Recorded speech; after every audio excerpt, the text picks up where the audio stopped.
from here to there. Okay. Just so you know what the price is. Yeah.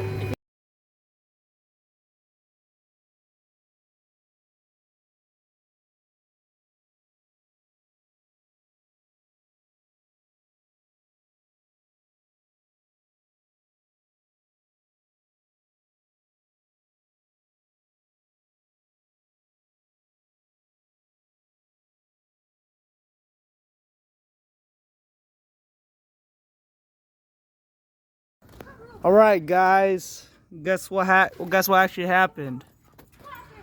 It's not that I see my motor. It's because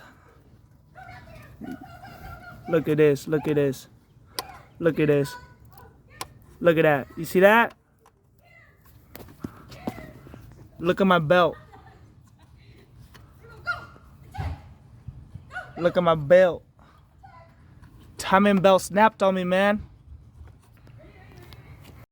All right, guys. Hope you guys can hear me. So, prelude curse, totally real, guys. Do not think it's fake. It's totally real. Prelude curse is real, and it will get you. Today, unfortunately, my prelude came to an end.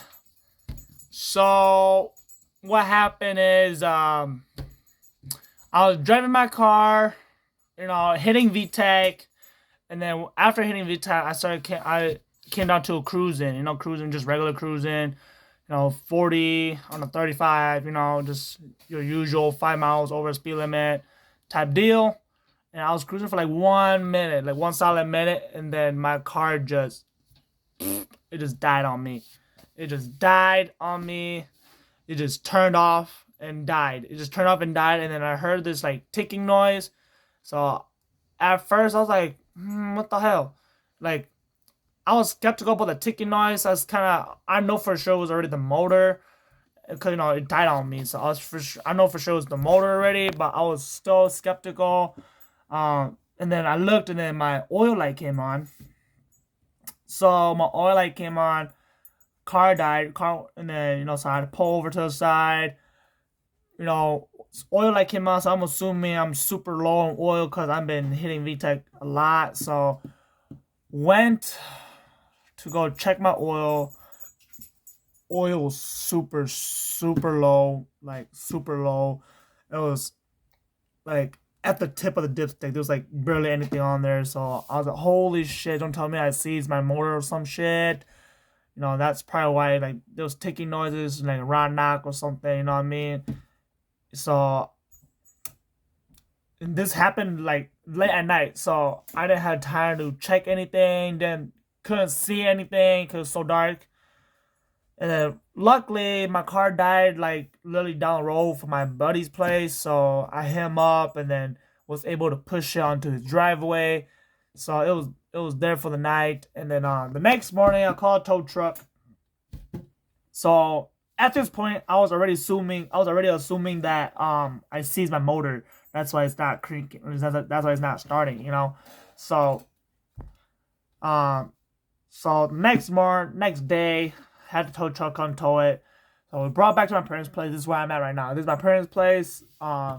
So yeah, I live by myself now, guys. I live in an apartment with my girlfriend, my dog. So but yeah, so we towed it to my parents' place because they have my parents would have a big garage for it, and then whatever problem they have, my dad has all the tools. So put it here, and then as I was looking at it, checking it out, told my little brother to come check out the car to see if my cam gears are spinning, because if my motor is seized, if I was to crank it, the starter won't have enough strength to even spin the motor. So I told them to look at it, and then they noticed that my power steering pump was spinning. So right off the bat, I was like, okay, my block work, my crankshaft is spinning. So I don't think I seized it. And then my little brother's like, but how come your cam gears ain't spinning? Because I have bigger cams now and I have cam gears, so I had to cut it out so I can adjust it. But it's also too big for the valve cover, so I had to cut it no matter what. But So he was like, how come it's not spinning? I was like, so I got like really like, what the hell? So I went out and looked at it, and then the camera was still in the same spot. And then I asked them to look at it again. I cranked it, and it didn't move. But the crank pull, but the power steering pump was spinning. So that indicated that the crank is spinning, but my head isn't. So my block is spinning, but my head isn't spinning. So right off the bat, I was like, "Oh shit!" I know what it is. My timing belt snapped, and that ticking that I heard was my valves hitting the piston. Yep, guys, I think my head and piston is pretty much done for. Um, so that means, right? My block and my head should still be good, but it's just my pistons and my valves are no longer good. So I'm gonna have to pull it apart and really check it out. If that's the case, that means fully built motor, guys. Eagle rods all the way. Let's do this turbo time. But no, I'm just joking. Probably not anytime soon, but as I not have a whole bunch of stuff that's on my hands right now. But guys, just want to inform you guys that that's what happened. That's what's happening right now. And that's what's going on. So as of right now, my motor is pretty much done.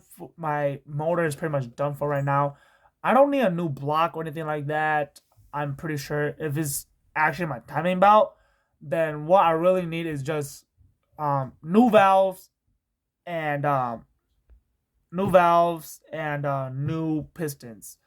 That's pretty much it. But at that point, I might as well just go new valves. I'm gonna go with the same setup. I'm going to same head setup. I'm just go with the flat Feria valves because they're like really good valves. They cost me a fuck ton of money. I don't remember if I have warranty on them. So I'm gonna look it up because I only had it for like not even a year. For my piston, at this point, if my valves actually went into my pistons and dented it or messed it up, at this point I'm rather just go built pistons and built rods. So at this point I might as well go eagle rods and whatnot. So forge eagle rods. So that's probably my next goal right now. I really want to look into again different platform, but I love my Prelude a lot, like a fuck ton. Just a few days ago, it marked the fifth year anniversary. I had the car, so I had a car for a while now, and I just love the thing. I loved everything about the car. Yes, I know parts for the car is kind of hard to find, or there's barely any parts for it, so you had to do custom stuff.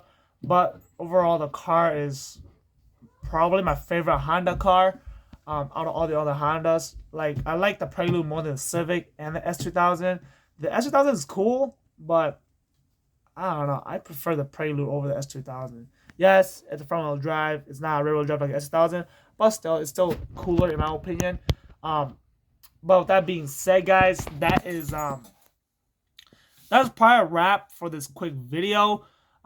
This is just video just to kind of tell you guys like what's happening right now and what happened to my car. Literally, I was about to go get the car, tune everything. So at this moment, I'm looking to getting a Honda S300 V3 for my Prelude, so I could do a lot more tuning stuff to it. So I was looking for that. I found one that I was gonna get, but unfortunately, this happened. So not at this point. I can get that EC right now, but at the same time, I won't be able to tune it anytime soon because of what's happening. It's probably gonna be a while because I've been so busy with life and all this work related stuff.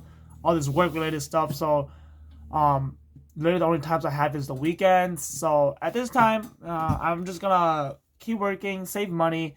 I'm not gonna let this pull me down with it because at this point, the amount of money that I'm gonna be spending on this,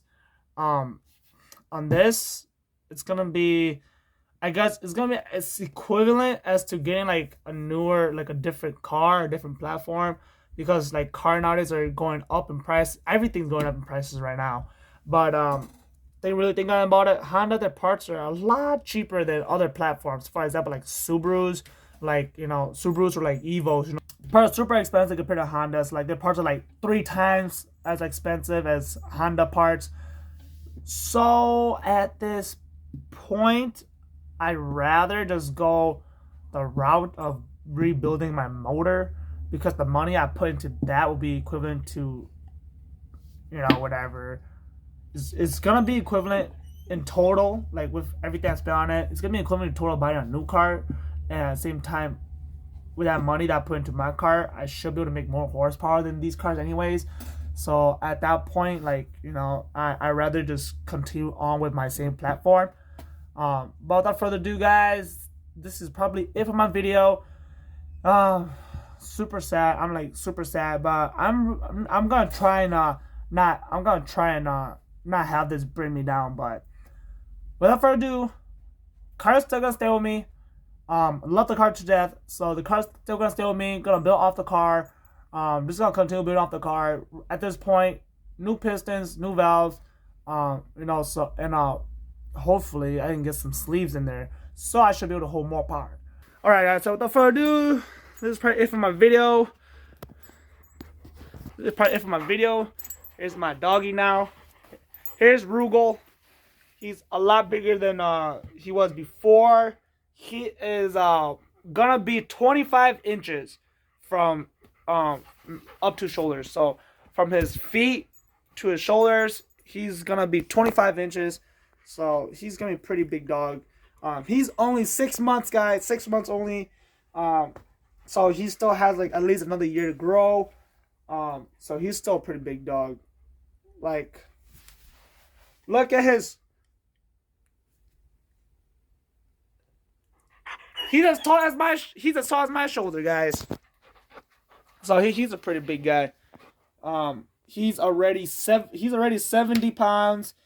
So he's already the size of a full-grown female lab.